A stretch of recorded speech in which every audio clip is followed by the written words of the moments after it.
Chapter 8, Becoming a Saint. I could hardly contain myself. It was Sunday, September 3rd, the last day of work before school started.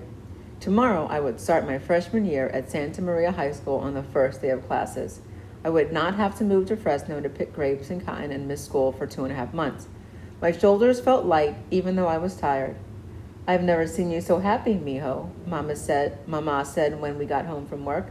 "He's excited because he gets to ride to school with me," Roberto said, slapping me on the back. My brother was going into his junior year. He should have graduated last year, but, like me, he had failed first grade because he did not speak English well enough.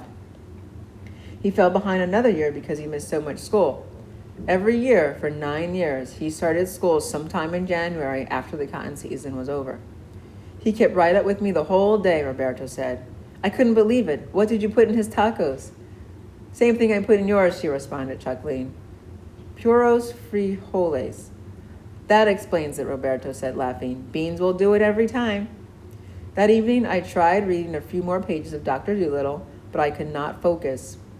I put the book down and laid out on the bed the clothes I was going to wear for school: a new pair of tan corduroy pants, a white t-shirt, and a light brown sleeveless vest with black buttons. Roberto suggested that I wear blue jeans because most boys wore them in high school.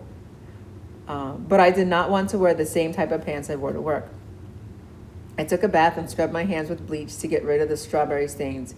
I whistled and sang, forgetting that my brothers had to take a bath too. "Are you stuck in there?" Roberto shouted, knocking on the shed door several times. I quickly stepped out of the tub and dried myself and put on my underwear and pants. "It's about time, Panchito," my brother said as I walked past him. "Your hands look like prunes." The next morning, I got up early to get ready for school.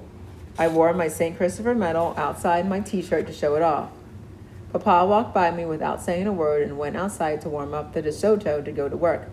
He looked tired and sad.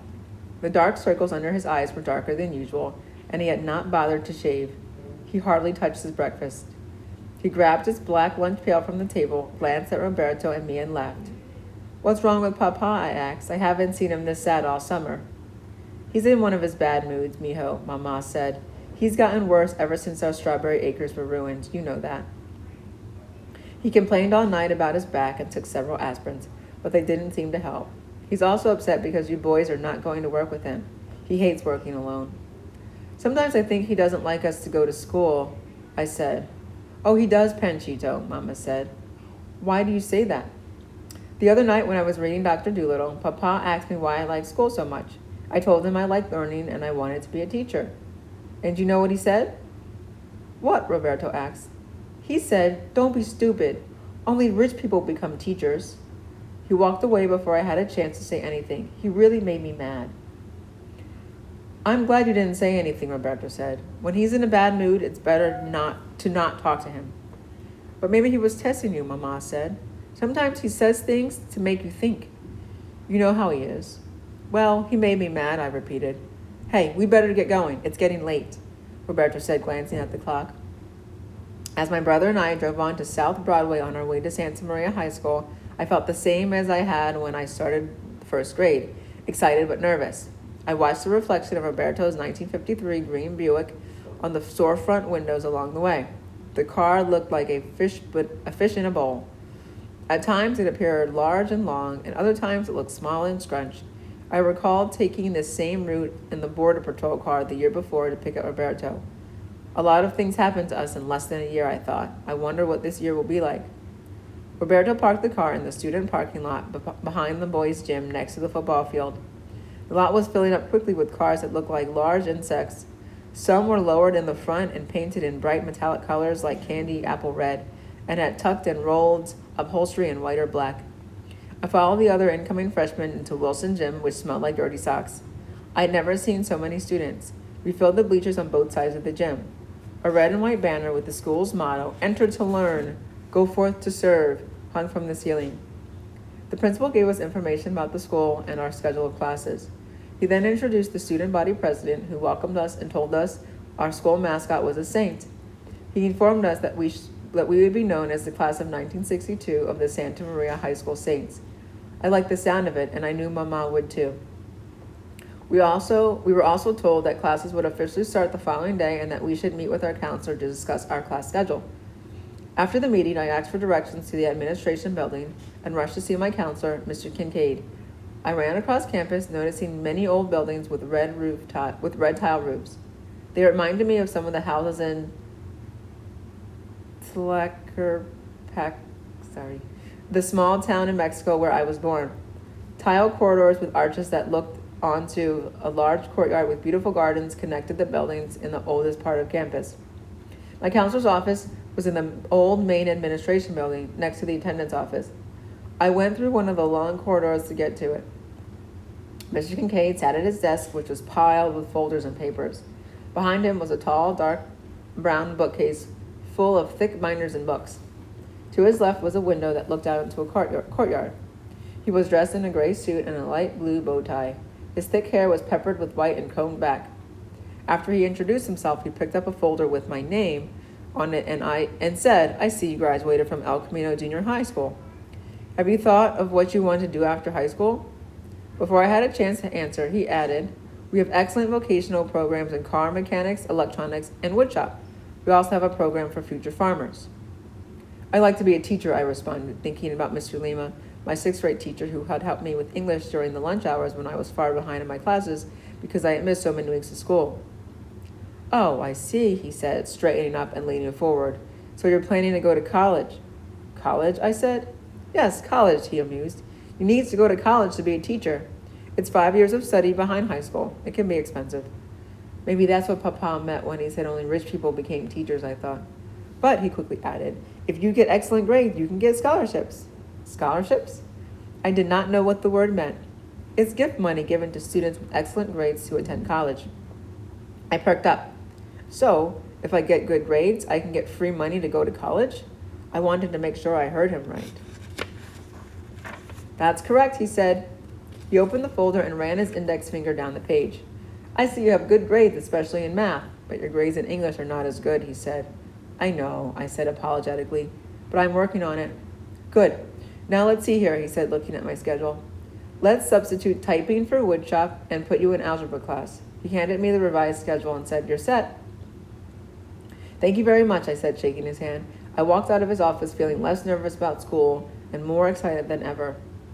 The following day, when I got to my first PE class, I was surprised to see my teacher dressed in red shorts. "Men don't wear shorts," I said to myself. He also wore a white t-shirt and white tennis shoes. He was short and slim and had a crew cut. Around his neck hung a whistle, which he used to get our attention instead of calling us by name. He emphasized our being on time and suiting up. Suiting up meant having to buy a uniform just like his and wearing it for PE every day. I hated having to wear shorts as much as I disliked having to wear suspenders when I was in elementary school. But I had no choice. If we did not suit up right, we would lose points, which hurts our grade. The coach walked us to the locker room, assigned a locker for our gym clothes, and showed us the shower room. He informed us that at the end of every class period, we had to take a shower. Everyone moaned except me. I was excited. Roberto had told me how great it was to take showers at school. He even brought his own soap. I decided to bring my own soap too. This part made up for having to wear shorts. My last period in the morning was typing. The classroom was off a dark hall on the south side of the school. Small framed windows covered the wall facing the Main Street school, and on the opposite wall hung low, narrow blackboards. There were several rows of tables with typewriters spaced out every 3 feet. In contrast to my PE coach, the typing teacher was well dressed. He had on a blue suit with wide lapels and a white and blue striped tie. He wore a gold ring on his little finger of his right hand. He paced up and down in front of the classroom, explaining what he expected of us. "In this class, you're not only going to learn to type," he said, "you're also going to learn to be fast and accurate. Your grade will be based on speed and accuracy. I would suggest you practice typing at home or come here after school." How am I going to practice, I thought. We don't have a typewriter at home, and I have to work after school. I went through my other classes worrying about typing class. I liked my social studies and algebra classes in the afternoon. My social studies teacher, Mrs. Dorothy Taylor, was a small, thin woman with short, curly hair and light blue eyes. She used a lot of makeup. After telling us about the class, she showed us a black and white film about a teenager who argues with his father. The boy wants to go out with his friends on a school night, but the father does not let him. The father picks up his son's books, shoves them at him, and tells him to go to his room and study. The son throws the books on the floor, runs to his room, and slams the door shut. Mrs. Taylor moved around the room quickly like a mosquito, encouraging us to talk about the film. The class thought the son was wrong for throwing the books, but they agreed that it was okay for him to argue with his father. I thought it was strange because at home we were taught that it was disrespectful to argue with our parents, especially our father. If we disagreed with Papa, we kept our opinions to ourselves. I did not say anything in class, but I thought a lot about it. I went to algebra, my last period class, feeling confident because I always did well in math. My teacher, Mr. Ivan Coe, was a tall, wiry man. His small brown eyes darted around the room, and he took quick, short steps like a duck. He told us he had an excellent memory and proved it by taking roll and then calling each one of us by name without looking at his roll sheet. He then asked us to give him double-digit numbers up to 20 and multiply in his head. He shot back the answers instantly, never making a mistake. Like our typing teacher, Mr. Coe said he would grade us on our speed and accuracy. He promised to give us pop quizzes once a week and to return the results the following day. As an example, he gave us 15-minute math exams and had us corrected in class. I did well. After his class, I decided to write down double-digit multiplication tables on postcards and memorize them while they worked. I wanted to be as good as Mr. Coe.